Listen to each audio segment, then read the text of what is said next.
आप देख रहे हैं समाचार एजेंसी ऑफ इंडिया में साई न्यूज। नवरात्र का 7वां दिन, माता कालरात्रि के भक्तों को नहीं रहता अकाल मृत्यु का भय। शुंभ निशुंभ रक्तबीज का वध कर माता कालरात्रि ने की थी देवताओं की रक्षा। आप देख, सुन और पढ़ रहे हैं समाचार एजेंसी ऑफ इंडिया की साई न्यूज के धर्म प्रभाग में विभिन्न जानकारियों के संबंध में। सनातन धर्म में देवियों का बहुत महत्व होता है। इसके साथ ही साल भर में पड़ने वाली नवरात्र के पर्व का विशेष महत्व है। साल में 2 बार नवरात्र मनाए जाते हैं, एक चैत्र महीने में और दूसरा आश्विन महीने में। नवरात्र के दौरान माता रानी के 9 रूपों की पूजा और व्रत अलग अलग दिन करने का विधान है। विधान के अनुसार नवरात्र के 7वें दिन माता दुर्गा की 7वीं शक्ति माता कालरात्रि की पूजा अर्चना की जाती है। धार्मिक मान्यता है कि माता कालरात्रि की पूजा करने से साधक के सभी प्रकार का भय खत्म होते हैं। अगर आप जगत जननी माता दुर्गा की आराधना करते हैं और अगर आप माता दुर्गा जी के भक्त हैं, तो कमेंट बॉक्स में जय भवानी, जय दुर्गा अथवा जय काली माता लिखना न भूलिए। माता कालरात्रि की विधिवत रूप से पूजा अर्चना और उपवास करने से माता अपने भक्तों को सभी बुरी शक्तियां और काल से बचाती है। अर्थात माता की पूजा करने के बाद भक्तों को अकाल मृत्यु का भय नहीं रहता है। माता के इसी स्वरूप से सभी सिद्धियां प्राप्त होती है। इसलिए तंत्र मंत्र करने वाले माता कालरात्रि की विशेष रूप से पूजा अर्चना करते हैं। माता कालरात्रि को निशा की रात भी कहा जाता है। अब जानते हैं माता कालरात्रि की पूजा का महत्व। असुरों और दुष्टों का संहार करने वाली माता कालरात्रि की पूजा करने और सच्चे मन से प्रार्थना करने पर सभी दुख दूर रहते हैं और जीवन और परिवार में सुख शांति का वास रहता है। शास्त्रों और पुराणों में बताया गया है कि माता कालरात्रि की पूजा व उपवास करने से सभी नकारात्मक शक्तियों का नाश होता है और आरोग्य की प्राप्ति होती है।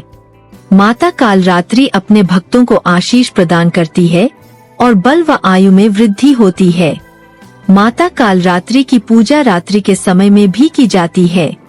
रात को पूजा करते समय ओम ह्रीं क्लीं चामुंडाय विच्चौ नमः मंत्र का 1.25 लाख बार जप करने से सभी मनोकामनाएं पूरी होती है।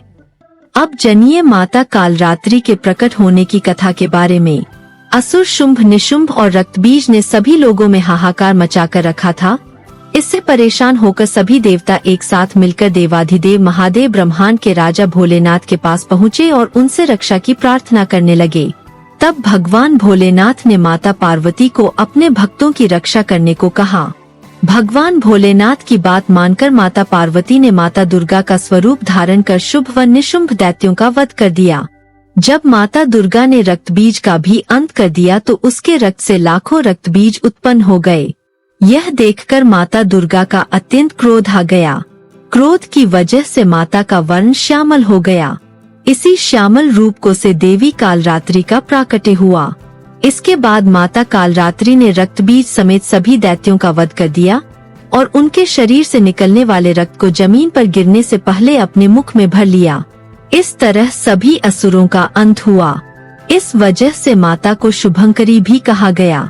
जानकार विद्वान बताते हैं कि पौराणिक कथा के अनुसार नमुची नाम के राक्षस को इंद्रदेव ने मार दिया था, जिसका बदला लेने के लिए शुंभ और निशुंभ नाम के 2 दुष्ट राक्षसों ने रक्तबीज नाम के एक अन्य राक्षस के साथ देवताओं पर हमला कर दिया।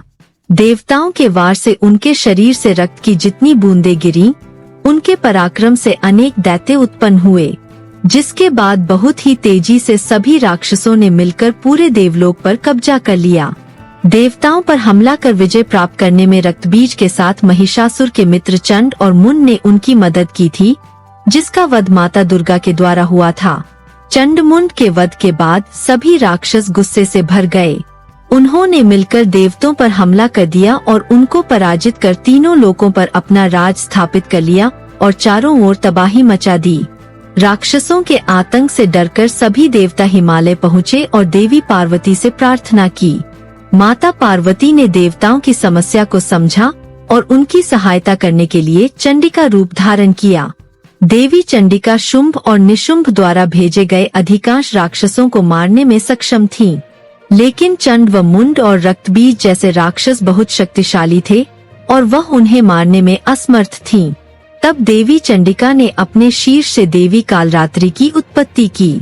माता कालरात्रि ने चंड व मुन से युद्ध किया और अंत में उनका वध करने में सफल रही। माता के इस रूप को चामुंडा भी कहा जाता है। माता कालरात्रि ने सभी राक्षसों का वध कर दिया, लेकिन वह अब भी रक्तबीज का वध नहीं कर पाई थीं। रक्तबीज को ब्रह्मा भगवान से एक विशेष वरदान प्राप्त था कि यदि उसके रक्त की एक बूंद भी जमीन पर गिरती है तो उसके बूंद से उसका एक और हमशक्ल पैदा हो जाएगा। इसलिए जैसे ही माता कालरात्रि रक्तबीज पर हमला करती, रक्तबीज का एक और रूप उत्पन्न हो जाता।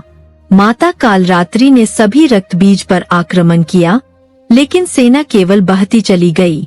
जैसे ही रक्तबीज के शरीर से खून की एक बूंद जमीन पर गिरती थी, उसके समान कद का एक और महान राक्षस प्रकट हो जाता था। यह देख माता कालरात्रि अत्यंत क्रोधित हो उठीं और रक्तबीज के हर हमशक्ल दानव का खून पीने लगी। माता कालरात्रि ने रक्तबीज के खून को जमीन पर गिरने से रोक दिया और अंततः सभी दानवों का अंत हो गया। बाद में उन्होंने शुंभ और निशुंभ को भी मार डाला और तीनों लोकों में शांति की स्थापना की। जानिए माता के स्वरूप के बारे में। महाविनाशक गुणों से दुष्टों और असुरों का संहार करने वाली दुर्गा की 7वीं शक्ति कालरात्रि है। माता का यह स्वरूप कालिका का अवतार यानी काले रंग का है और अपने विशाल केश चारों दिशाओं में फैलाती है। 4 भुजा वाली माता, जो वर्ण और वेश में अर्धनारीश्वर शिव की तांडव मुद्रा में नजर आती है। माता के 3 नेत्र है और उनकी आंखों से अग्नि की वर्षा भी होती है। माता का दाहिना ऊपर उठा हाथ वर मुद्रा में है, तो नीचे दाहिना वाला अभय मुद्रा में। बाएं वाले हाथ में लोहे का कांटा और नीचे वाले हाथ में खड़क तलवार सुशोभित है। इनकी सवारी गर्दभ यानी गधा है, जो समस्त जीव जंतुओं में सबसे ज्यादा मेहनती और निर्भय होकर अपनी अधिष्ठात्री देवी कालरात्रि को लेकर इस संसार में विचरण कर रहा है। माता कालरात्रि का प्रिय भोग क्या है? महासप्तमी के दिन माता कालरात्रि को गुड़ और गुड़ से बनी चीजें जैसे मालपुआ का भोग लगाया जाता है। इन चीजों का भोग लगाने से माता प्रसन्न होती है और सभी मनोकामनाएं पूरी करती है। पूजा के समय माता को 108 गुलदाउदी फूलों से बनी माला अर्पित करें। जानिए माता कालरात्रि पूजा विधि। माता दुर्गा की इस शक्ति को कालरात्रि कहा जाता है। माता की पूजा से आरोग्य की प्राप्ति होती है और नकारात्मक शक्तियों से छुटकारा मिलती है। माता अपने भक्तों को आशीष प्रदान करती है और शत्रुओं का संहार करती है। परिवार में सुख शांति आती है। चलिए आपको बताते हैं कि किस तरह से माता की पूजा करनी चाहिए। माता कालरात्रि की पूजा अन्य दिनों की तरह ही की जाती है। महासप्तमी की पूजा सुबह और रात्रि दोनों समय की जाती है। माता की पूजा लाल कंबल के आसन पर बैठकर करें। स्थापित प्रतिमा या तस्वीर के साथ आसपास गंगाजल से छिड़काव करें। इसके बाद घी का दीपक जलाकर पूरे परिवार के साथ माता के जयकारे लगाएं। इसके बाद रोली, अक्षत, गुड़हल का फूल आदि चीजें अर्पित करें। साथ ही अगर आप अग्यारी करते हैं तो लौंग, बताशा, गुग्गल, हवन सामग्री अर्पित करनी चाहिए। माता कालरात्रि को गुड़हल के फूल चढ़ाए जाते हैं और गुड़ का भोग लगाया जाता है। इसके बाद कपूर या दीपक से माता की आरती उतारें और पूरे परिवार के साथ जयकारे लगाएं। सुबह शाम आरती के बाद दुर्गा चालीसा या दुर्गा सप्तशती का पाठ कर सकते हैं और माता दुर्गा के मंत्रों का भी जप करना चाहिए। लाल चंदन की माला से मंत्रों का जप करें। अगर लाल चंदन नहीं है तो रुद्राक्ष की माला से भी माता के मंत्रों का जप कर सकते हैं। माता कालरात्रि की पूजा करने के लिए सुबह जल्द जगना चाहिए। स्नान करके साफ स्वच्छ वस्त्र धारण करना चाहिए। मान्यता है कि माता को लाल रंग पसंद है, इसलिए माता को लाल रंग का वस्त्र अर्पित करना चाहिए। माता को स्नान कराने के बाद फूल चढ़ाना चाहिए। माता को मिठाई, पंचमेवा और 5 प्रकार का फल अर्पित करना चाहिए। माता कालरात्रि को रोली कुमकुम लगाना चाहिए। माता कालरात्रि का मंत्र ओम कालरात्रिये नमः है। अगर आप जगत जननी माता दुर्गा की आराधना करते हैं और अगर आप माता दुर्गा जी के भक्त हैं, तो कमेंट बॉक्स में जय भवानी, जय दुर्गा अथवा जय काली माता लिखना न भूलिए। यहाँ बताए गए उपाय, लाभ, सलाह और कथन आदि सिर्फ मान्यता और जानकारियों पर आधारित है।